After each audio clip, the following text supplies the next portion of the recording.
O humor dos investidores no dia de hoje foi tchau, tchau, 100 mil pontos. Quando é que a gente vai se ver de novo, hein?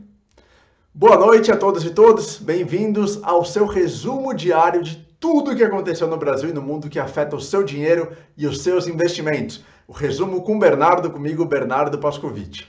Hoje, segunda-feira, dia 17 de agosto de 2020, também conhecido como o dia em que o Ibovespa, o principal índice da Bolsa de Valores brasileira, perdeu mais uma vez o patamar dos 100 mil pontos. Sim, a queda foi grande. O índice caiu 1,73% e fechou em 99.595 pontos. Foi a primeira vez que perdeu os 100 mil pontos desde o dia 13 de julho. No intraday, durante o mercado, chegou a cair para 98.513 pontos, mais de 2,1%. Já te falo o que puxou, quais são os fatores responsáveis por essa queda no índice Ibovespa no dia de hoje. Fundos imobiliários, o índice FIX caiu 0,26%. O S&P em Nova York fechou em alta de 0,27%. Falta pouco, só 5 pontos para bater o recorde histórico do S&P. O Dow Jones caiu 0,31%.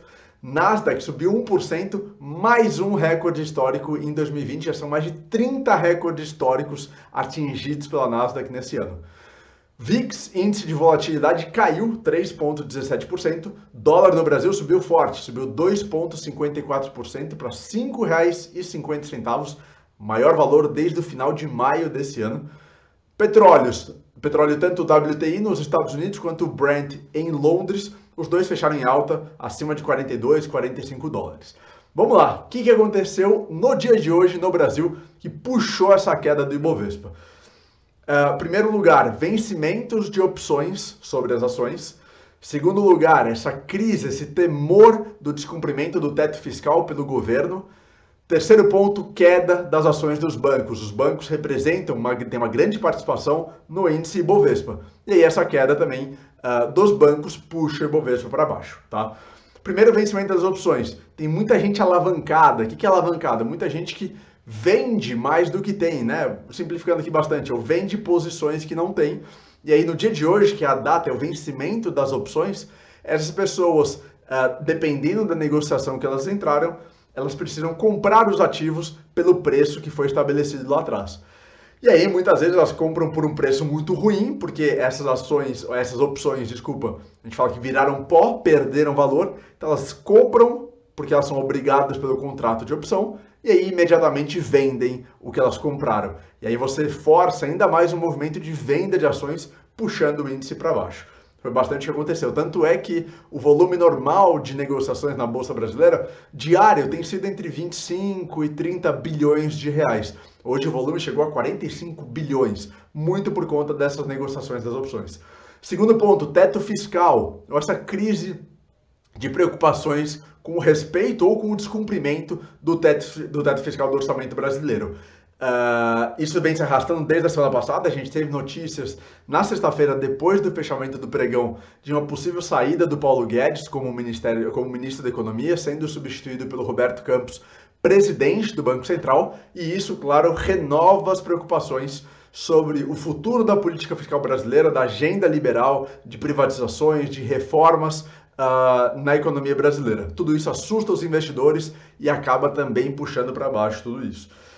E aí os bancos foram também puxados para baixo por conta dessa mudança de panorama fiscal. O setor financeiro e os bancos, de forma geral, são muito sensíveis a políticas fiscais e políticas macroeconômicas, taxa de juros, câmbio. Então tudo isso acaba afetando bastante a performance das ações dos bancos. E como eu falei para vocês no começo aqui do resumo com o Bernardo, os bancos caindo, eles puxam o índice Bovespa para baixo também. Vale a pena dizer que hoje teve uma nova baixa, uma nova saída do Ministério da Economia. Foi o subsecretário de Política Macroeconômica, Vladimir Telles. Ele alegou motivo de doença e questões pessoais, mas, de toda forma, é mais uma baixa no Ministério da Economia, no momento em que o Ministério como um todo tem estado no foco de preocupações com relação, como eu falei, à permanência ou não do ministro Paulo Guedes. Segunda-feira é um dia importante. Segunda-feira você tem que pensar em segunda-feira, pensar em Boletim Focus. Boletim Focus é o compilado semanal divulgado pelo Banco Central com as expectativas e projeções do mercado financeiro para a economia brasileira. São 4 pontos principais: inflação, taxa Selic, câmbio e PIB. No dia de hoje, o IPCA, que é a inflação oficial, veio em 1,7%, 1,67%, a projeção da inflação em 2020. Na semana passada, a projeção era de 1,63%. Então, um leve aumento aí da inflação prevista para 2020. Selic, 2% no final de 2020, isso se mantém há 7 semanas já essa projeção, e para 2021 a projeção anterior era de 3%, taxa Selic anual no final de 2021, isso caiu para 2,75%. Então a visão do mercado de que a taxa Selic hoje em 2% ao ano vai se manter bastante, vai se manter nesse nível praticamente até o final de 2021. Câmbio continua pela 9ª semana seguida no mesmo patamar de projeção de R$ 5,20 para o final de 2020. E o PIB teve uma pequena melhora. Semana passada estava prevista uma queda de 5,62%, agora queda de 5,52%. Melhorou 0,1% de uma semana para outra, expectativa do PIB para 2020. Vamos lá que tem mais coisa para falar. O ouro voltou a superar a marca de $2.000.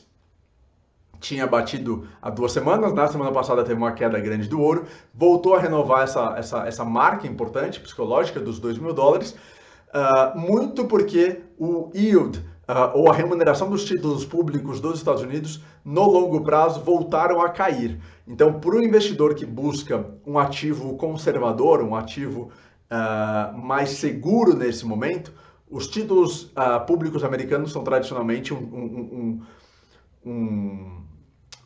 ativo muito seguro, um ativo muito confiável, né? Muito sólido por parte, são vistos assim pelos investidores no mundo todo.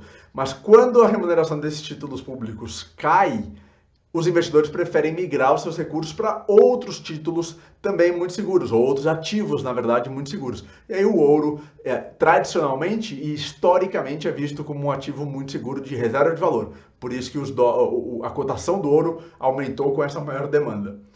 Vamos falar um pouquinho aqui sobre resultados ou as empresas que chamaram a atenção no pregão de hoje. Em primeiro lugar, a IRB e RBR Brasil.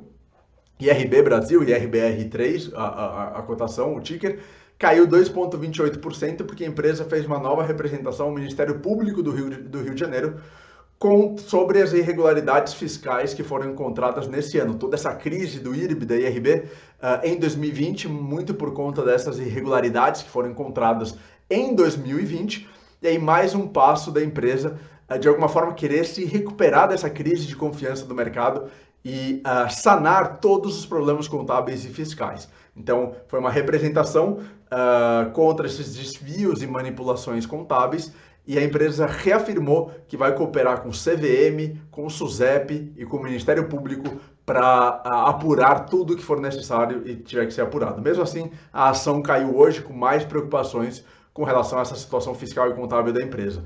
Itaú Unibanco caiu 2,39% e o Bradesco caiu 2,92%. Foram os bancos que caíram mais hoje por conta, como eu falei, desses ruídos fiscais e preocupações com política fiscal no Brasil. Quem caiu muito forte hoje, Hering, caiu 8,34%. Na sexta-feira, depois da publicação do seu resultado trimestral, Hering subiu forte, mas voltou a cair, entregou praticamente tudo que ganhou na semana passada, por preocupações com o varejo nesse momento e com a possibilidade ou a capacidade da Hering de inovar e crescer no meio digital, digitalizar sua operação e suas vendas nesse momento de lojas fechadas ou de preocupações com volta de coronavírus, como tem voltado na Europa. Outro ponto importante aqui, Marfrig subiu 5,37%, foi a que mais subiu hoje do setor de proteínas, frigoríficos, beneficiada pela alta do dólar. Com a alta do dólar, há esse movimento de benefício para as empresas exportadoras. Então, Marfrig capitaneou e puxou a onda aí das empresas exportadoras no dia de hoje. Se você gostou do resumo com o Bernardo de hoje, se ele foi importante, te ajudou a entender tudo o que aconteceu no Brasil e no mundo, por favor, compartilhe o vídeo com as outras pessoas. Se você estiver assistindo no Instagram, deixa o seu like, clica no aviãozinho para compartilhar. Se você estiver no YouTube, deixa o seu like, se inscreve no canal que me ajuda muito e a gente se vê amanhã. Obrigado, um abraço, tchau!